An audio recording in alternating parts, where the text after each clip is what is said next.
Thank you, Bethany. And now, the final paper for this session. Dr. Darren Iammarino is a lecturer at the University of San Diego, where he specializes in comparative religious studies, interreligious dialogue, and philosophy of religion. Darren earned his PhD in philosophy of religion from Claremont Graduate University in 2010. Darren's current book project, Not Moses, Not Jesus, Not Muhammad, but Jethro, John the Baptist, and Waraqa Nawfal, highlights the lives and ideas of those who truly helped shape Judaism, Christianity, and Islam.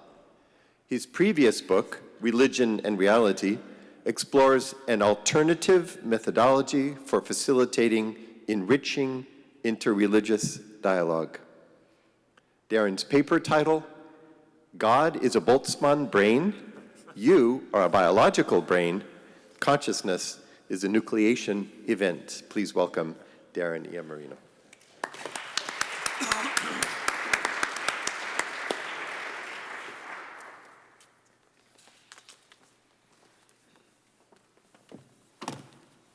All right, good morning.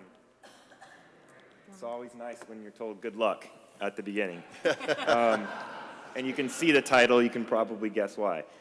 Hey, I was told that it's about reimagining God, right, for this panel, this section. And so that's what I'm going for. I'm not promising it's going to make perfect sense or that everyone's going to love it as we go through. But it is strange. So that much I promise. I don't know where the clicker goes. Registers. She can run it for you there, Darren.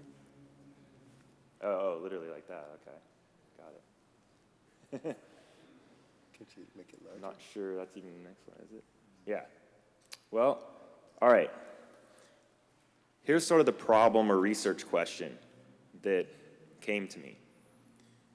How can we go from the standpoint of physicalism, right, and talk about religion and science?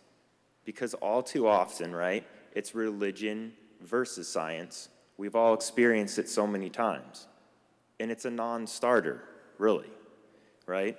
It's some almost militant atheist and then someone else who's pretty fanatical on the other side, right? And of course, it doesn't really go anywhere. And there's nothing really constructive out of it. So what I'm trying to do here is I'm going to start by giving essentially physicalism the floor, if you will, and take a lot of their assumptions and see if it's still possible to arrive at some type of God. Now, I already said it's not going to be something that most people would be familiar with, but still, I think it's a worthwhile endeavor, if nothing else, to have some sort of bridge between the former way of debating this, right? So, with that, let's get into some of the key elements that are necessary here, right? I'm not going to try and explain entropy in the little time that we have, other than to give a very simple example because it's extremely relevant to the presentation, right? We're all familiar with something moving from like order to a more disordered state, okay? And we think about the second law of thermodynamics, and we think about it as a law that it's absolute, but it's not, right? It's statistical, it's probabilistic, it's just you need a ridiculous amount of time, right? So you step out of your shower and all the steam's up in a cube in the corner of your room. It's never happened to me, right? But it could. I mean, all of the air molecules in here could shift and we'd be suffocating, right? I'm confident it won't happen, as are all of you. I'm not too concerned, right? But if we're talking trillions upon trillions of years or something like this, it's a totally different story. And the whole presentation hinges on that extremely, extremely unlikely, but maybe inevitable outcome, given a lot of time, all right? So that's the key thing in terms of entropy here, all right? Another important element is going to be related to dark energy. So, again, none of this stuff is simple, right, to explain. But if you think about space is continually expanding, right, there's going to be a narrowing of our ability to see certain regions of the universe. Things will pass beyond a horizon, right? Our cosmological horizon, as that is called, okay? The image on the right is sort of showing you have the inner yellow circle and then the exterior blue, right? So the inner yellow circle would be our observable universe. And inside that, you probably can't really see it very well. There's little red dots that are representing different galaxies. And as more and more time goes on in the expansion of space, certain galaxies are just being pulled away from us, right? Slipping outside of our view. They're therefore not like causally connected really with us at that point, okay? Sure. Here's now the key suggestion for an alternative way of understanding a God-like situation. I'll put it that way. A cosmological horizon works like an event horizon on a black hole, meaning that there's radiation of energy, right?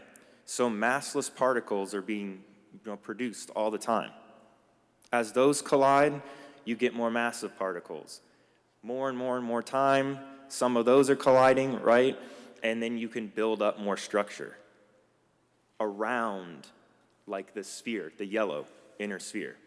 So I'm essentially trying to propose that either eventually in this universe, or as we'll see in a moment, in a prior universe where there would have been a lot more time to deal with, that you could have something like a membrane. I'm not that bad at spelling, all right? I put B-R-A-N-E for a reason. So a membrane structure would be simpler than a B-R-A-I-N, Boltzmann Brane, which is what you normally hear when you hear about Boltzmann branes. It's the idea that, okay, maybe all of us are essentially, right, a brain effectively out in space, and we just have these memories essentially there because particles and fields came together in a certain way. I'm not suggesting that. I'm suggesting something simpler than maybe a human brain in a skull, something more membrane-like, but could compute information in some way, and therefore would have God-like qualities, okay? And this could come about from purely physicalism. That's what's key. It's about shifting that whole discussion away from just like the supernatural, where it's a non-starter, and getting to it from there, all right? So that's sort of our next key piece with the Boltzmann Brane, right? So, I mean, limitation of time here. I think I'm going to go beyond this because I already kind of hit on that. Now, consciousness may have originated randomly in a prior universe, right, or eon. Consciousness is still a mystery, right?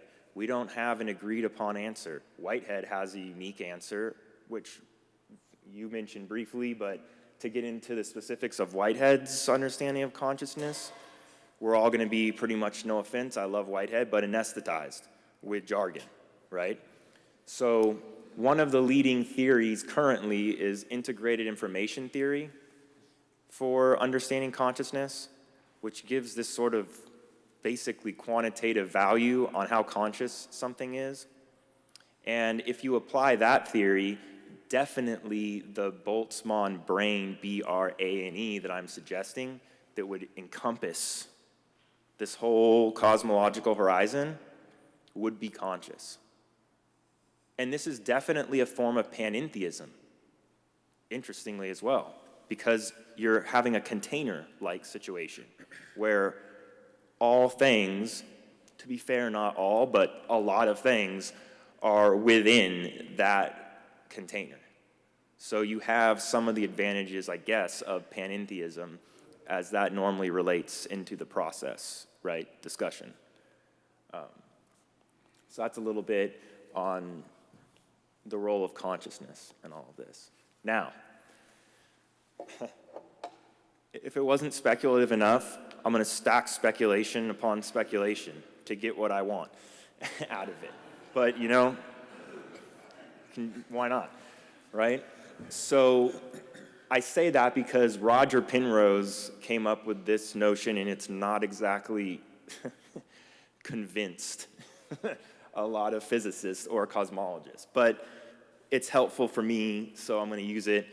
And the idea basically is that you have all these different iterations where, okay, we think this is the one universe, right? But it's really, there was a pre-Big Bang universe. So if something like that's possible, it's certainly possible, right? He could be right on it, that you could have one of these Boltzmann branes develop in a prior universe, and then through what he calls information panspermia, probably not the best term, right? That you can somehow affect from one universe the prior to the succeeding one. To what degree? Minimally, most likely, if at all possible. But maybe you could at least affect how matter would form, and dark matter, and where it would, which act as like nucleation sites for more things to occur, more matter, and then eventually all of us to come about, right? So I don't like the idea that we are somehow Boltzmann branes ourselves. I think that's sort of crazy, right? But I also love getting in debates and arguing with people, so I love taking what sounds crazy and using it against them. So again, that's the point of all of this. Taking an embarrassment of cosmology, more or less, which is what this whole thing is, and then flipping it so that it can be used in this way theologically, right? So can a Boltzmann brane even exist? Who knows? If it can it somehow transcend or cross over the barrier? I mean, that's, again, speculation on speculation, but maybe. Here's some terms you've never seen before, I'm pretty certain. I love isms. Philip knows this. I don't know. I can't get enough of making up different isms, so I thought I'd throw two on there for you. Hybridism and hypnotheism. Hopefully I'm not hypnotizing you and putting everyone to sleep, but that's the idea with hypnotheism, is a temporarily sleeping God. Why? What's the benefit of this? It's all back to entropy and essentially conserving energy and all of that. So that's the sort of idea behind that. There have actually been physicists that have suggested something kind of like this going back to the late 70s. Freeman Dyson, who mentions this. Hybridism, same sort of thing, but just a different way of saying, like, okay, you have a hibernating God, but also a deistic element. Because in deism, right, there's sort of like a craftsman type effect, and then the gods maybe not as present, right? There are no necessarily miraculous interventions, sort of deal. So that's what's behind those two terms that you see there. All right, another major claim. Let's add more speculation onto it. Well, if you can have one, right, why can't you have 2, 3, 4, a bunch of them? And if there are a bunch of them out there in our much, much larger universe, okay, then perhaps they can communicate in the same way that cells, or analogously to how a cell might communicate, right, to another cell. There's some sort of signaling ability to relay the information that's been gained, and that patchwork piece of the universe, right? Some would call that a multiverse, by the way, that each of us are in our own little patch, but however you want to look at that. That's what's being proposed here, is that there could be many of them, and who knows, maybe they can communicate with one another, right? Now, what about Whitehead, right? Haven't gotten to that at all. Haven't forgotten it, in case I haven't frustrated everyone in here enough. The more hardcore process people can now probably not like this. So,